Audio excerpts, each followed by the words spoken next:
Spartans! What is your profession?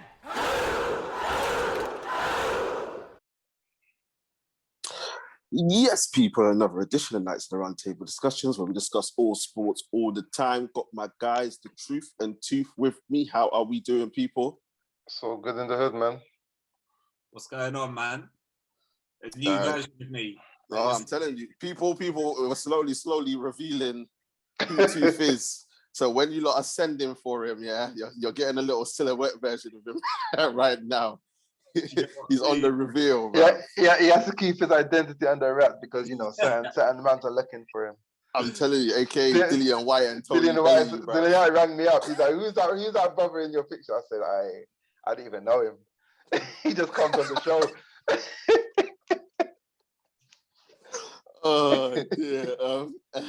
And as you know, people, before we start, make sure to like, comment, share, and subscribe to the channel.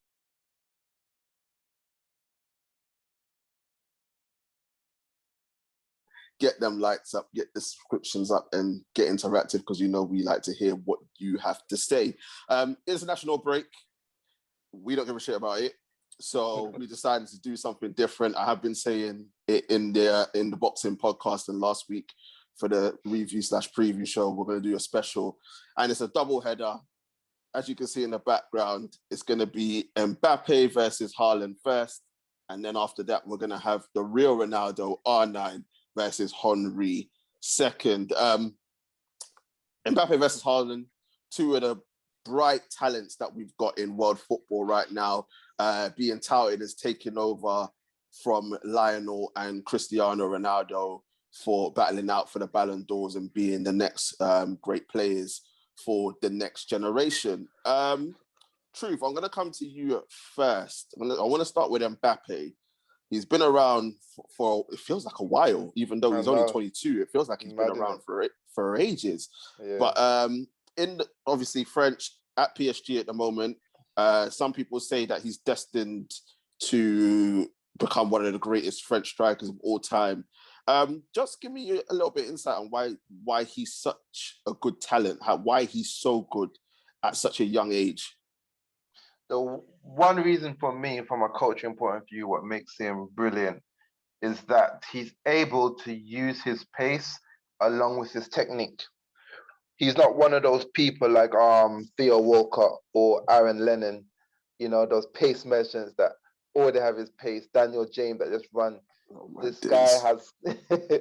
Mbappe has skills for days, and he's able to utilize his skill along with his pace so well. And amongst that, he is an amazing finisher. He's a very, very good finisher. He knows where the goal is. He based a lot of his game off Thierry, who we're going to talk about secondly. But he based a lot of his game on that, and you could see a lot of similarities, especially when, Mbappe goes up to the left and he likes to cut in, and he goes for that finesse shot in the top corner. But for me, that's the main thing. He's also a hard worker. He works at his craft. You don't become a blue chip player just by talent alone.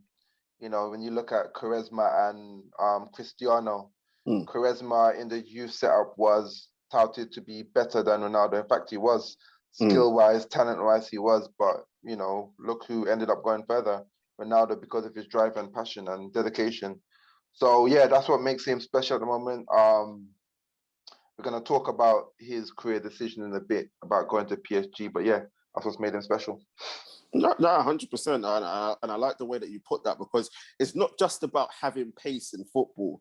You have to be able to do it with the technique, and his acceleration as well as his pace is just absolutely nuts. Like it's horrible. It's horrible as a defender having to come up against someone that's not just his top speed, but it's how quickly he goes through the gears. I mean, that first 5 yards is absolutely crazy. And as you said, he's a finisher. I mean, so far he's got 120 goals in 160 games. That's mad. For PSG. Not to mention that he's got 59 assists.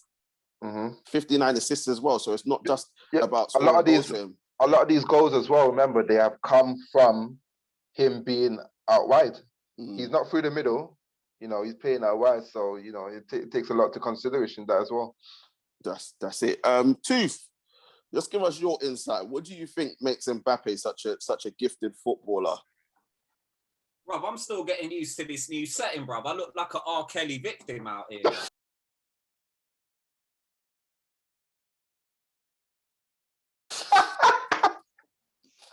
Oh,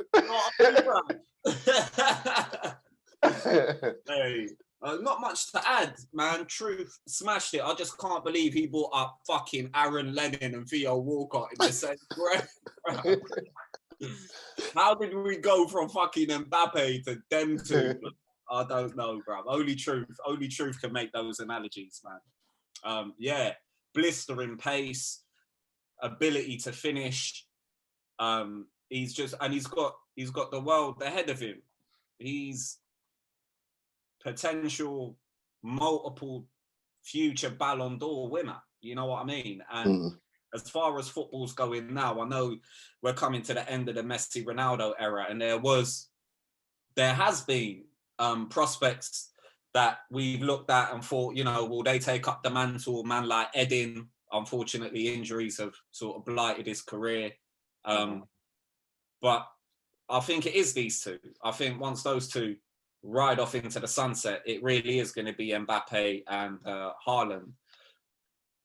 I think in the French league, he's always going to excel. And I know I'm going to sound a bit like fucking Graham Souness, like, can he do it in a cold and rain?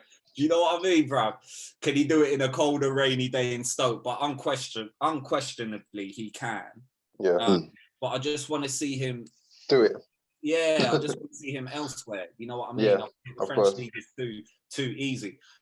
And I can't wait to see him make that big money move to whether it be Real, whether it be, I don't think he's going to come to England, or maybe until he's like 34 and then Juventus buy him on a free. Sign him on a free. Do you know what I mean? It's true. I mean, look, he started off at Monaco, had a very good start to his career. I mean, he won a title with Monaco. That's the mad thing, isn't it? Like we're saying that he hasn't proved it, but he has. He won a title with Monaco. Like I think in that season, have I got his goals in that season? 2016 or 2017? 2006. I think it was 16, 17. Yeah. Where he won it with Monaco, and he was absolutely fantastic. Flipping Martial, was Martial part of that team as well? I think so. Yeah, Martial. I think Martial was part of that team. Yeah, a whole lot of young talent. They had Bakayoko. They had Fabinho. They had Bernardo Silva. Sorry, to you? Was James there as well? No, James went there afterwards. Yeah. No, he went there afterwards. Yeah. Because in that season, didn't they have was that the season that they had a run in the Champions League as well? Is that when they got knocked out by Man City, or they knocked out Man City, or was that the season afterwards? Yeah. I think they knocked out Man City. They got to the semi-final, I think. I think it was that season, but I'm not too sure. Either way, he won the league with Monaco when PSG was set to dominate it with Zlatan and Cavani and co. And then he made that move to PSG. I mean, they got the Arab money, and he wanted to move up in his career, but he still wanted to stay in France. Gone to PSG and absolutely torn it up since he's been there. Obviously, they haven't gotten to that next stage of getting to winning the Champions League, but obviously got to the Champions League final last year. I mean, so many league titles to his name. But truth, for you, Tooth already alluded to it, but for you, what is the next step? Where does he go to make a real name for himself on the global stage? What is his next destination? Is it Real Madrid? We're going to be realistic. Is it Real Madrid? Is it Man City? Or is it Barcelona? Which one of those? I know Corona is a factor because none of them ain't got no money, but where does he go next to prove himself on the world stage? All of the above, to be honest, because in terms of what Tooth alluded to, he was saying that PSG have it too easy. everywhere else, it's not as straightforward. Real Madrid have a rebuilding job. You know, their players are past it. They're looking to rebuild. It's a battle there, three-way battle between Barca and Atletico. Premier League is never easy to come to. Even if you go to Man City, it's never I know it seems like a cakewalk in terms of what City are doing and what Liverpool did last season, but it's tougher than it looks. Let's say it's tougher than it looks. In Italy, you know, Juve are not having it all their own way. In fact, they're third. Inter running away with that title. Germany, obviously, Bayern Munich are, you know, well above everybody in Germany. So that's it. So as you said, any of the above, any of those three leagues, England, Italy, or Spain, would be a good prospect for him. Just to prove him, as I said, he's already proved himself in Monaco. But what I feel is that going to PSG kind of stunted his growth a bit because we didn't see how he is with adversity. When players have to go for adversity, they step up certain levels. You know, you think Ronaldo, you think Messi, always competing against one another. All the greats having to win against a direct rival always makes them step up in adversity. And I think PSG were your cakewalk in that league. You could take half a year off, come back in January and still bam, cakewalk league. And, you know, they've been doing it without Neymar, and I think they're still top or joint top of their league. So, yeah, definitely one of any of those three leagues that I mentioned are good suitors for him. Oh no, I hear that. Not for Serie A, not for me. I think Serie A, as Tooth said, he could probably go there in his 30s. I don't think Serie A right now like would be fit, bro. Listen, like you got Lukaku scoring goals for fun in there, bro. That's how you know that league is shit, bro. Let's be realistic. But yeah, England or Spain, 100%. But Tooth, for Mbappe, we know the French league is easy, but he's got a bunch of players that he's surrounded by. He's got a great coach in Pochettino there with fresh ideas. Would Mbappe want to leave to go to Spain, where Barcelona are awful right now, and Real Madrid ain't much better themselves? La Masia is dead. Real Madrid ain't really doing much. There's two massive rebuilding jobs, and I understand that building the team around him might be something that appeals to him. But will he be willing to wait 2, 3, 4 years down the line before he could potentially be serious challengers for the Champions League again? Yeah, man. I think the point that you made before before Truth answered your first question about the fact that COVID is going to have a big impact on not just big money signings, but even just normal transfers. You know, the money isn't there like it used to be, and I don't know how these teams are going to be making these sort of big money purchases. So there's that element of the game, which I won't really get into because I'm not too clued on about, you know, the economics, the business side of it. But yeah, you can tell that just from there being no fans in the stadium, that is a portion of income that a lot of these teams are missing out on, especially these big teams, which they dearly need, because they have huge stadiums that they need to fill to capacity, which in somewhat the revenue that they generate from those games must be going into paying wages or buying players. So I can't see him moving in the immediate future. I can't see him moving by next season. And when does contract run out, by the way? Do you know? Is it not? I think you guys said this on the group. Was it not next year? I think it was next year. I think it's next year, isn't it? Yeah, it's next year. It's next year. Is it next year? Yeah. Yeah, because they're trying to get him and Neymar to sign new deals. Yeah, with the money that PSG have, they could easily offer him a new contract, which I doubt the likes of Barcelona and Real Madrid will be able to offer him.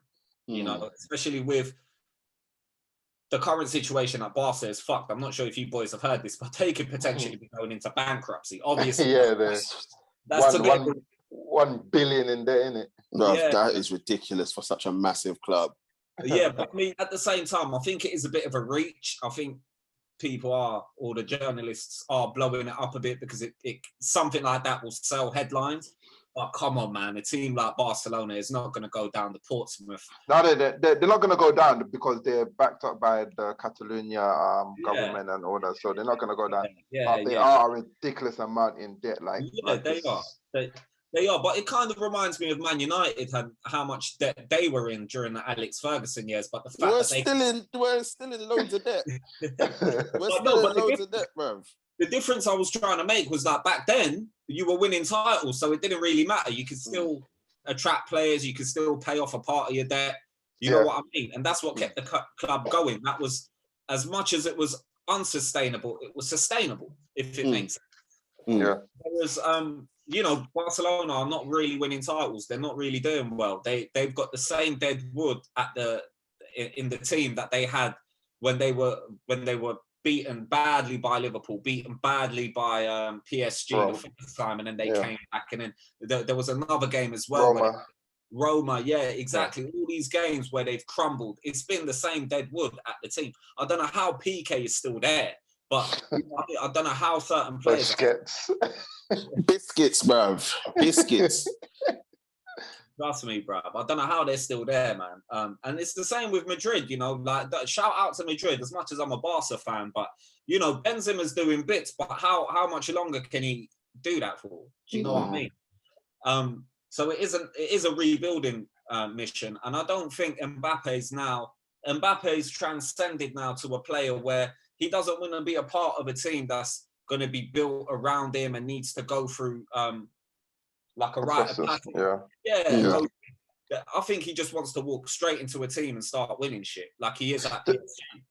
Do you think both of you, the question to both of you, do you think that the fact that he hasn't signed a contract means that he is, because he goes in a year and he's talked about not signing it and then next year wanting to leave, so in his head, I do think the willingness is there to go for a different challenge or go for a better market.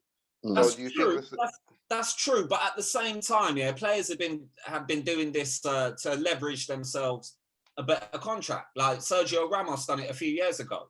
You remember when there was talk of him going to Man United? I think it was Van Gaal that wanted to buy him. And he was just playing everyone the whole time. He was just using it as leverage to get a new contract. Do you know what I mean? And props to him. And I'm sure there's plenty of other examples. But that wouldn't surprise me if he's just playing that card because he knows a team like PSG can cough up that sort of money easily. Of course. If they really want to keep him. No, it's true. No, I agree 100%. I do think there's a willingness for him to leave because, as I said, like people aren't going to. I think the only way he stays, apart from it being a COVID market and no one can afford him, is I genuinely think he wants to win the Champions League with PSG because that's another tick on his box saying I bought PSG a Champions League.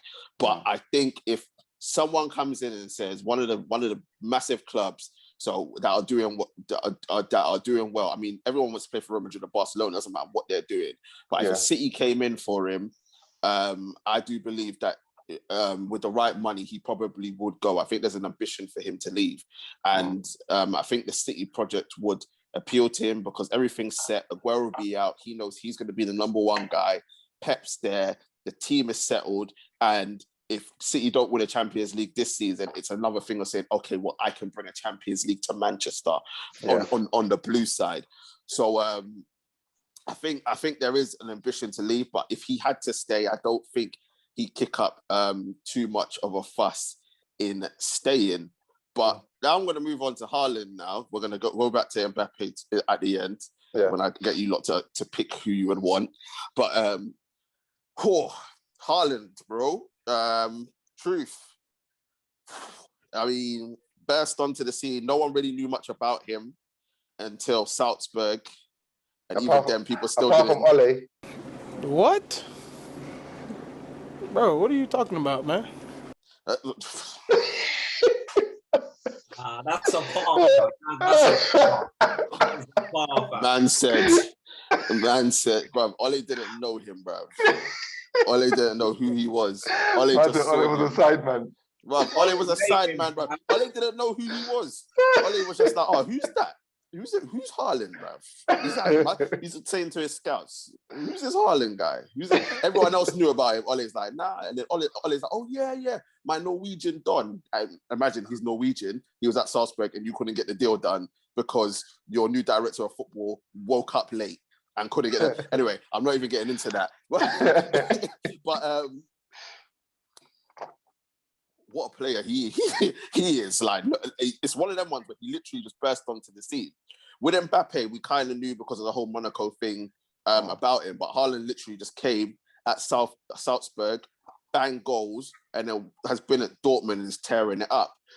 Truth, what are Haaland's attributes? What makes him such a good player so far, transcending into a great goal machine? That's what I say about Haaland. He just knows where the goal is. And from an angle where I'm analysing his football, this guy, and what you hear from reports about him, is that in training, he is a monster when it comes to wanting to always do better. He hates missing goals in training. He gets angry at himself. I don't know if you've ever seen when he's playing and he misses, this guy rages at himself. And then you can see the way he strikes the ball. There's only a few people that strike the ball like Haaland does. Lewandowski, to an extent, Harry Kane. But the way Haaland strikes the ball, it is pure technique and power and direction. And that's what you have to train on the training pitch about 50, 60 times. I know Tooth is going to get this analogy when I think it's old martial arts about don't fear the guy that does, many different things, but fear the guy that does. That's the Bruce Lee quote, bruv. Bruce Lee, man, yeah. Don't fear the guy who can throw 1,000 kicks. Fear the guy who throws one kick 1,000 times. What you don't know, bruv? That's what I'm saying. Bam, and Haaland is that to a T. You could tell he's been practicing that striking technique all the time. That's why all of his strikes, you watch him, all of his strikes have that power on it. The way it hits that net, because those German nets are different from the English nets. Yeah. You actually hear when it goes in. Haaland's strikes are all clean, thorough. That's all training, and his desire is, again, like Mbappe, like these blue chip players, second to none. That's what you need. I wish a lot more of our English players had this desire that these players have, because it's there.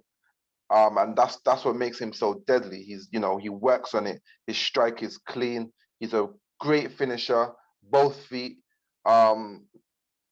He's literally Lewandowski. Like, he's literally a Lewandowski. Put him in that Bayern Munich team, you wouldn't see a difference. No, I 100% agree with you. Absolute goal machine. He's got 98 goals in 143 games in his club career, bro. 20 years old, fam. 20 years old. He got 20 and 50 for Mulder, right? Which is, he was coming up, but bro, 29 and 27 for Red Bull Salzburg. 49 goals in 49 games for Dortmund in the league, bruv.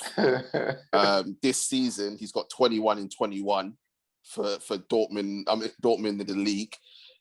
He's got 10 and 6 in the Champions League, 20 and 14 in all Champions League games. Monstrous. And this season, he scored in every Champions League game that he's been fit for. He was injured for 2, and he scored in the rest.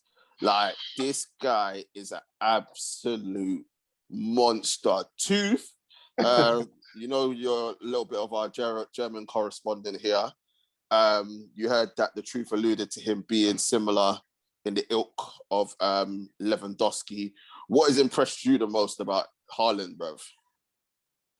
Yeah, absolute goal machine, man. He finds the goal from anywhere. His discipline. I remember watching an interview with him, and he does great interviews. Like, he's not there to be, do you know what I mean? He doesn't care about fame. He doesn't care about none of that. All he cares about is scoring and winning. I love that. They asked him about, after one interview, are you going to be spending it with your girlfriend? And he was like, yeah. the match ball.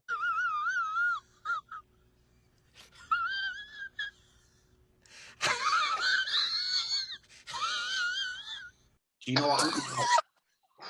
Bro, that is gangster shit, man. You ask some of these young players now, like Phil Foden, who he's probably going to be fucking trying to get Icelandic teenagers to come to play football.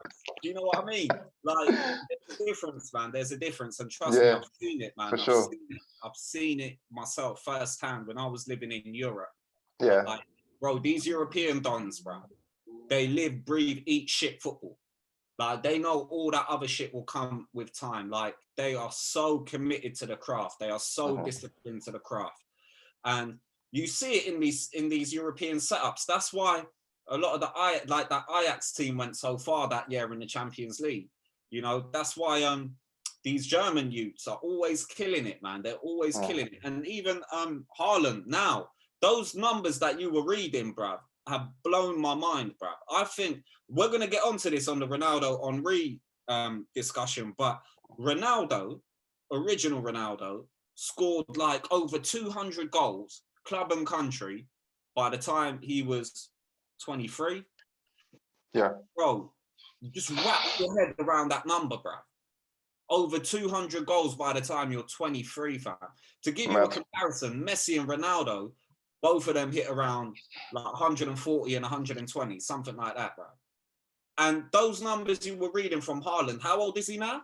Like 20, bro. Huh? 20. 20. Bro, Yeah. I think by 23, he could be breaking that record. Yeah. 100%. Yeah, absolutely love the guy. I kind of rate him just a cut above Mbappe. Are we going to get into it now? Well, you said it, so you might as well get into it. Right. It's really short. It's really short and sweet, man. My brief summary of it is, I think Haaland has already sort of come up the hard way. You know, he played at Molde, then he went to Salzburg, and now he's at Dortmund.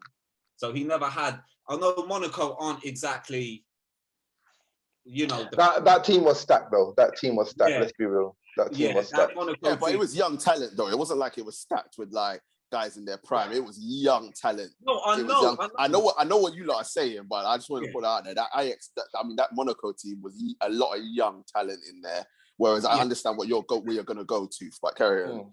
Yeah, and that's the point I was trying to make. I just think it was slightly harder for Haaland. His come up was slightly harder because he had to play with teams where he was the one and only guy. Whereas I think with Mbappe at Monaco, like you said, there were other ballers there. Yeah. Maybe he was carrying the team as well, but he could lean back at times on some of the names that you mentioned, like Martial. You get what I mean? Whereas I can't name you a single player in that Molde team. I can't name you a single player from the Salzburg team that Haaland played in.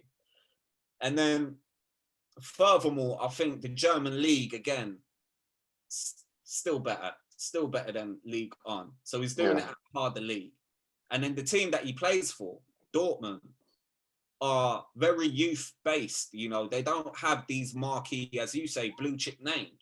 Yeah. They don't have the Neymars. They don't have the sort of players that you have at PSG. So I think I just rate Haaland just not astronomically, but just a cut above Mbappe. And then if I'm looking at it in terms of stylistically, I think Haaland's game in the long term, is going to be more sustainable than Mbappe, because we know pace runs out over time. And a lot of Mbappe's game is based off pace. And this is not slagging him off by no means. This is just like... That's true.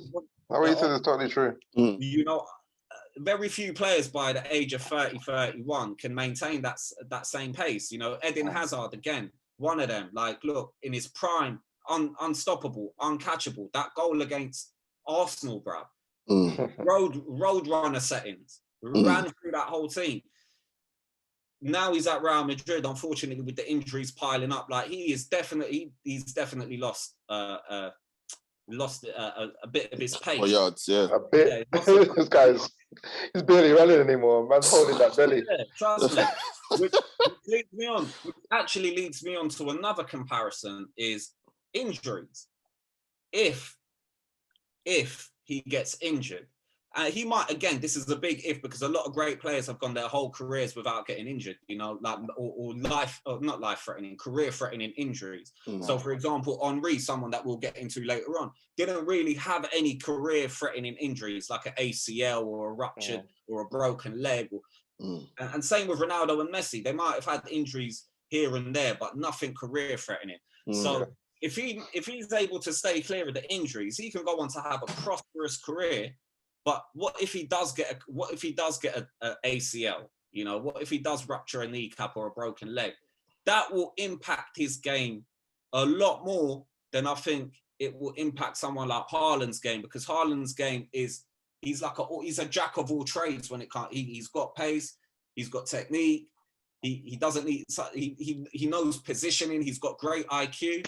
Yeah. So that's why I'm just kind of leaning towards Haaland right now in terms of who I would pick if I had Fair enough. Listen, I mean, all your points are valid, especially when you're talking about the injuries and how their games are set up. And I think the comparison, we've seen the comparison between these two with two Premier League greats in Henry and Van Nistelrooy.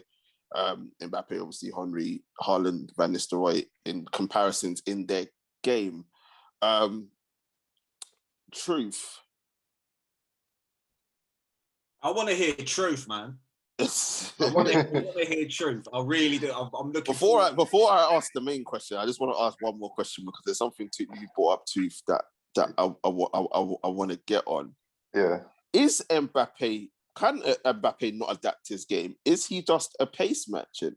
Is it a fact that if he uses his pace, he is useless, or has he got enough technique and football intelligence to adapt his game ever so slightly? Because at the end of the day, he's only 22. He's still got, as long as he stays career-threatening, injury-free, he's still got 9-10 years of using pace. And even when he gets to 32, his pace will probably be the same as everyone else. So he's still going to be up there. But surely in that time, he can perfect his craft. So it's not only his pace that he relies on, because he doesn't rely on it, just his pace now. Yeah. So if he perfects his craft, surely he can adapt no matter what happens to him. Literally what you just said, I think you both just covered it in a nutshell. It's down to him. He's got 9-10 years, you know, where his pace isn't going to be an issue unless he gets an injury. So he might as well abuse it for those 9-10 years. You get me?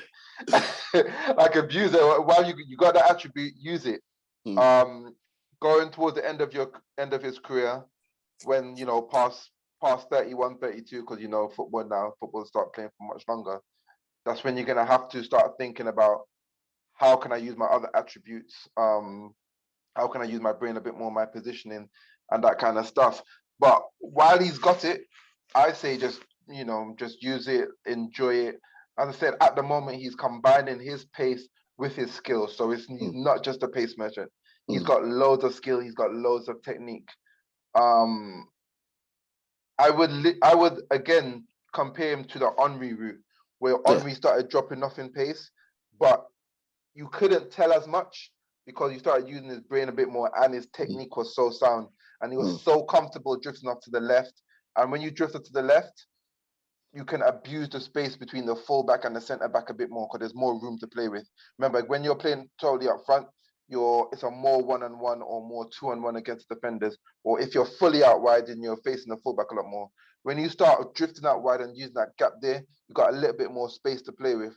So a lot more technique does come into it. He has a little bit more leeway if his pace does drop off. So I don't think his pace is an issue until later in his career, or how he adapts to that. No, 100%. People, this is what I'm saying. It's not all shouting and chatting shit on here. You're getting a proper education about football as well, and that's what we're here to do. It's not about all that. Stats help, but it's not about stat padding. You've got three guys that have articulated and deconstructed how these players are, how they work, how they can work, how they can't work, and all of that. Don't focus on frigging stats. Use your eyes, because that's what football's there for. It's not always about stat padding. But as we wrap up, guys, it's the big question. You've got a blank checkbook. Tooth, you're obviously at Newcastle. Truth, you're at Arsenal. Obviously, I'm at United, and Ollie would be sacked. You first. You first. You first. You Bro, first. You first. Me. Yeah. Me. Bro, listen, Ollie wouldn't be sacked if you were at United, bro. There will be some things that I can't get into on this podcast, fam. You know what I mean? Me first. Yeah, you first. You first. Listen, first things first. These two are absolutely fantastic. I'd love to have either or. I'm not going to sit on the fence. I'm just saying I'd have either or. I don't care. If I miss out on one and get the other, I couldn't give a shit, to be honest, because they're that damn good. Me personally, I'd have to go with Mbappe. I just love Mbappe's game. I love pace. I love pace in football. Yeah. And I just think with his pace, his acceleration, his football IQ, his technique, and his finishing, and the way that I like to play football, I think Mbappe would be the one for me that I would be bringing in. Also because I know for a fact I'm not just getting goals from him, I'm also getting assists, because he gets involved in the play, whereas Haaland doesn't really do that for me. He's more in between the width for the 18 yards.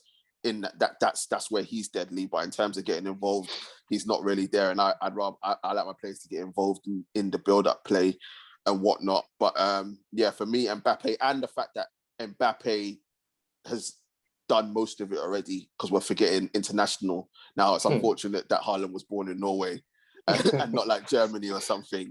Yeah. But obviously, Mbappe's done it on the international stage as well.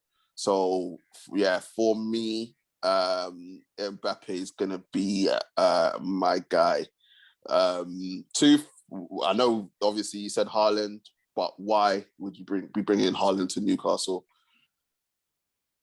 I mean, look, we already got Joe Linton anyway, so. Look at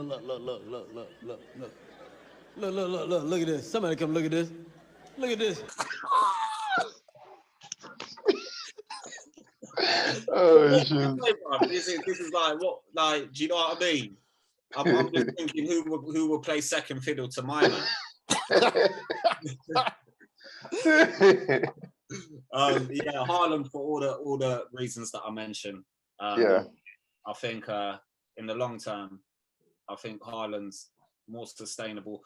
But at the same time, if we're talking about Newcastle now, we already got a player who isn't, I wouldn't say on Mbappe's level, but has Mbappe's style. You know, we got St. Maxi. Yeah. So I'd rather go for a clinical goal scorer in the sort of mold of Alan Shearer. Do you know what I mean? Fair. So I'd go for Haaland. Fair. Truth, you got the deciding vote.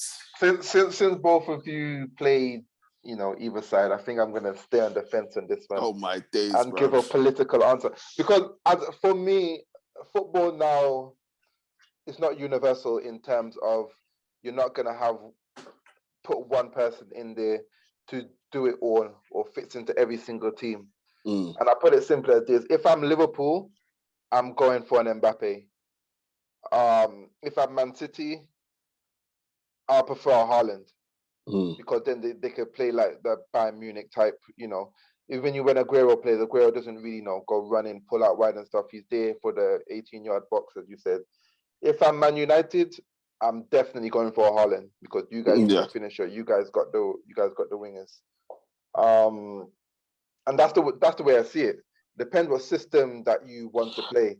But if you're Arsenal, bro, that's what I was gonna say. Okay, if I'm Arsenal, the way we play,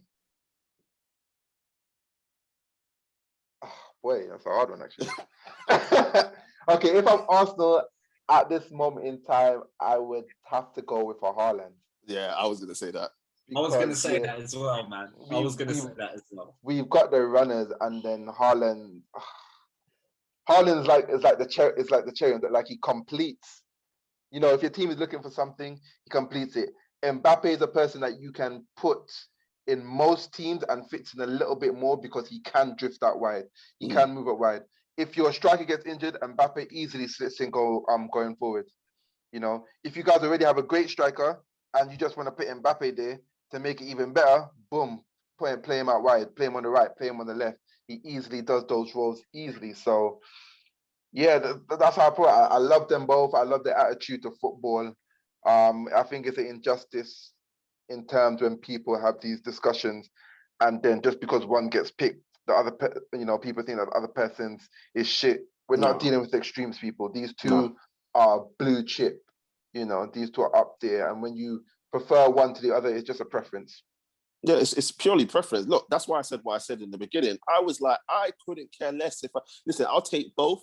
If I don't get one and I get the other, happy days. Because at the end of the day, we're in a generation where in which now, as Truth said, if you like one and not the other, everyone's trying to shit on that. But no, you can have multiple great players, right? Exactly. You know what I mean? But the thing is, I think this generation, because they're lacking in so many great players nowadays, and great gets put around loosely. And because we grew up with so many great players, we can appreciate the differences in style and how they play without shitting on the other one. At no point did we ever, in this discussion, did anyone ever criticize or say the other one can't do this or that. It's just a balancing act. We weighed it up, analyze them properly, and this is what you get, people. Both strikers are going to be fantastic, and they both got 10, 12 years to flourish. And as long as they keep working hard, and as long as they stick to their craft, and as long as they stay injury free, they're taking over from Messi and Ronaldo. Neymar had his chance and he didn't take it. These two are the next two that are going to be dominating in years to come, and we're celebrating it. Let's celebrate it. It's not every day try and go to war against someone else and try and put another player down. Celebrating two great players, young talents that are going to flourish. But that's all the nice stuff done for. But people, let us know in the comments, which one would you take? Would you take Haaland? Would you take Mbappe? What do you think? Do you think that Haaland is more sustainable, or do you think that Mbappe is more sustainable? Do you think Mbappe can adapt his style? Do you think Haaland has to do more? He can't just score goals. Does he have to get involved in the build-up play? Does he have to become more influential in games? Let us know in the comments section. After the break, it's time to go to war. Because we're going to be waiting for this. Because now we've talked about two young talents and we can't wait for them to flourish and whatnot. But now we're going to be talking about two players that have retired. So next on this special, the real Ronaldo, R9 versus Henry. And that's up after this. Ooh.